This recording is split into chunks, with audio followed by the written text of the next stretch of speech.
México es un país megadiverso y dentro de su cultura destacan las leyendas de terror. Así que el día de hoy les traigo leyendas mexicanas poco conocidas. Comenzamos. El infierno es real. Mi abuela era una mujer religiosa y decidió inculcar la religión a sus hijos. Y cuando estos tuvieron hijos, les decía que antes que cualquier otra cosa, debían bautizarlos, desde bebés. Conforme fueron creciendo, mis tíos decidieron obedecerla y llevar a bautizar a sus hijos, cuando estos cumplían el mes de nacidos, sin peros. Todos excepto mi tío Hugo. Él, al ser el único de los hermanos que le gustaba estudiar, se decía a sí mismo que era un hombre de ciencia, que no iba a creer en Dios y la Virgen, que eso eran puros cuentos, porque no estaban probados por la ciencia. Entonces, cuando se juntó con su esposa y tuvieron su familia, crió a sus hijos conforme a sus creencias, burlándose en cada reunión familiar de la abuela y sus rezos.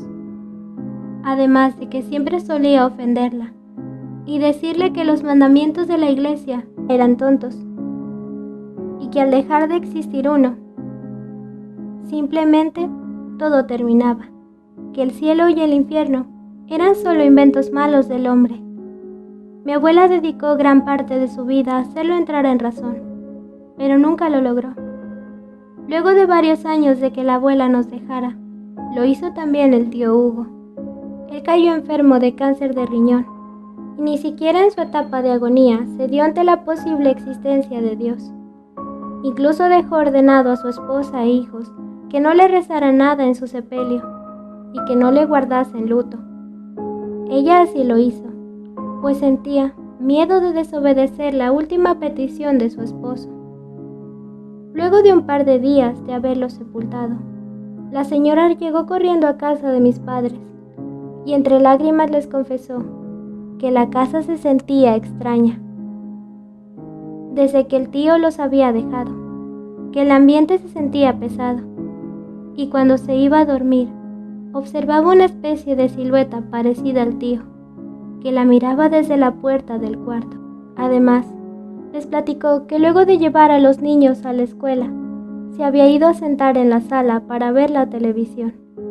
Pero en cuanto encendió la tele, la mecedora de mi tío se había llenado de ceniza en el asiento, mientras empezaba a mecerse sola. Mis padres le dijeron que fuese con el sacerdote y le pidiera que bendijera su casa, para que aquello que los estuviese asustando se fuera. Pero mi tía les dijo que no podía hacer eso, porque iría en contra de la voluntad de mi tío. Entonces le sugirieron alejarse por unos días de la casa y traerse a los niños a vivir con nosotros un tiempo. Ella así lo hizo, pensando que aquello sería lo mejor, ya que no rompería la voluntad del tío si se alejaba de la casa. Pero nada salió como lo esperaba, pues al segundo día de haberse instalado en nuestra casa, ella se quedó sola mientras mamá nos llevaba a mí y a mis primos a la escuela.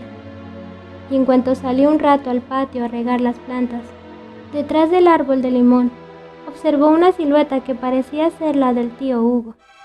Temerosa y entre lágrimas, se acercó hasta ella, observando con horror que se trataba de un espectro pálido, con el cuerpo quemado y un olor a azufre insoportable.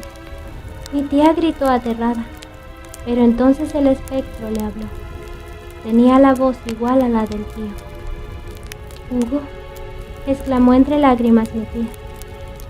«Sí, soy yo», suspiró el espectro. «Vine como pude para decirte que no sigas mi ejemplo.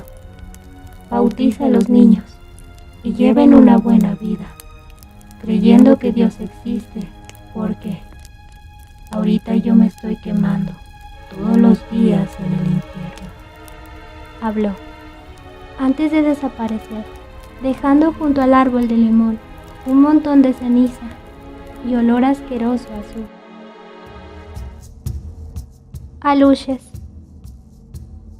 En el municipio de Maxcanú, Yucatán, se cuenta que cada que una persona quiere ingresar y robarse alguna mazorca de maíz, jitomate o cultivo, unas pequeñas criaturas con cuerpos humanoides, regordetes, vestidos con ropas mayas, los molestan, lanzándole piedras y comienzan a corretearlos hasta que se alejen de la huerta. Muchas veces, si la gente no hace caso y vuelve a adentrarse a la milpa, las criaturas sueltan gritos aterradores que hacen que a los ladrones les revienten los oídos. Según una antigua leyenda maya, estos seres extraños eran deidades menores, conocidas como aluches, espíritus de la naturaleza y los primeros pobladores de la tierra. Según la antigua leyenda, eran hombres primitivos que construyeron grandes ciudades entre la oscuridad, y cuando el sol salió, estos se volvieron de piedra. Estos seres protegían las fincas, los montes, las milpas y sembradíos. Para lograr sus bendiciones, los campesinos hacían una petición para conectar con ellos. Cuando se concluía el proceso, se debía mencionar el nombre del campesino, y así, el alush tomaría vida convirtiéndose en su guardián. Si el amo dejaba este plano, el alush quedaba al servicio del dios del maíz. Si la propiedad donde vivía era ocupada por otro dueño, los alushes se encargaban de hacerle bromas pesadas hasta que les ofrecieran comida y oraciones. También eran considerados aliados del mal. Por eso los campesinos debían pensar cuidadosamente en la decisión de tener una alush a su servicio. Estos pequeños, cuando se enojan, se vuelven una pesadilla, ya que pueden crear fuertes remolinos y dar gritos muy insoportables. Mejor hay que pedirles disculpas por cualquier cosa. Hasta ahora, los alushes deambulan después de las puestas de sol, protegiendo sembradíos y asustando con pedradas o silbidos a quienes cometan actos indebidos. Así que, si vas a tomar algún fruto de una huerta sin permiso de su dueño, piénsalo 2 veces, a no ser que quieras encontrarte cara a cara con un grupo de alushes enfurecidos. La Nahuala de Tlaltizapán.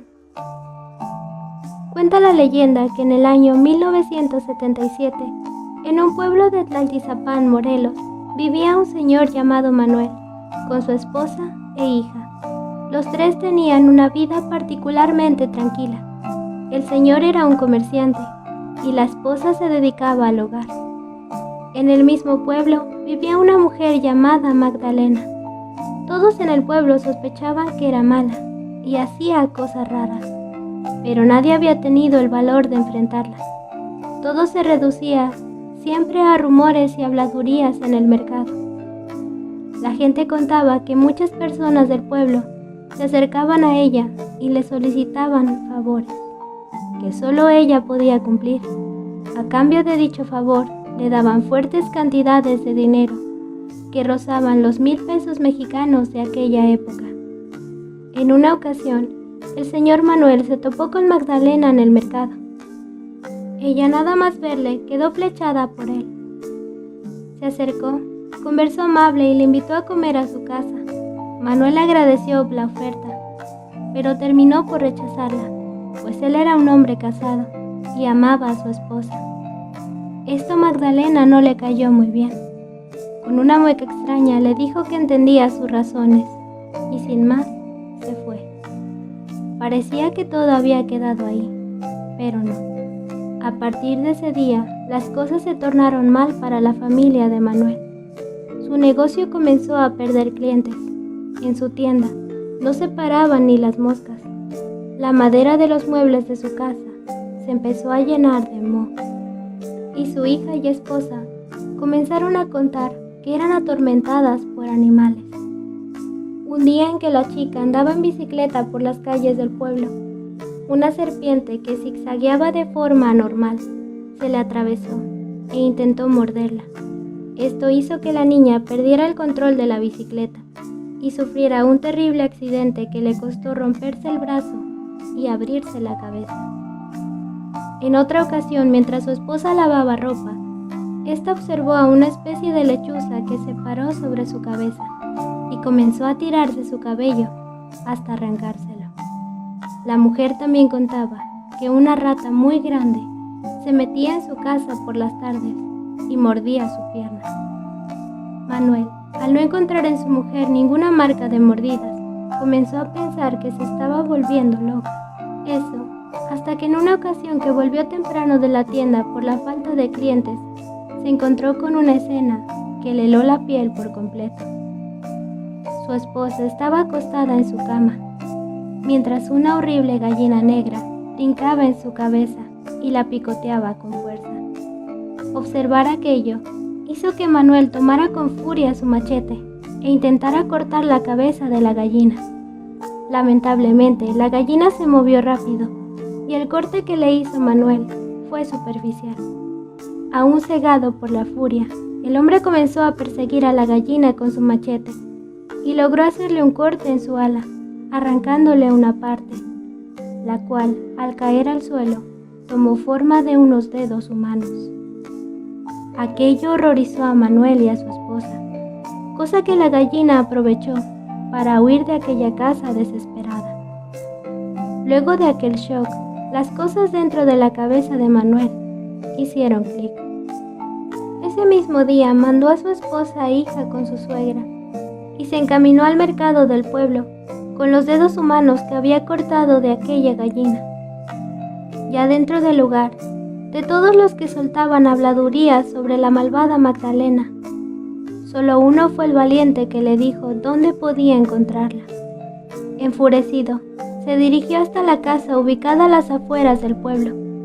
Irrumpió en el lugar y observó con horror a aquella mujer recostada en su cama con el cuello vendado y un trapo cubriendo su mano. El hombre le quitó el trapo, dejando su mano con los dedos faltantes al descubierto. Entonces Manuel arrojó los dedos sobre la cama. No sé cómo es que haces tus brujerías, pero una cosa sí te advierto. Te vuelves a acercar a mi familia, y te juro que ahora sí te corto el cuerpo con mi machete, amenazó.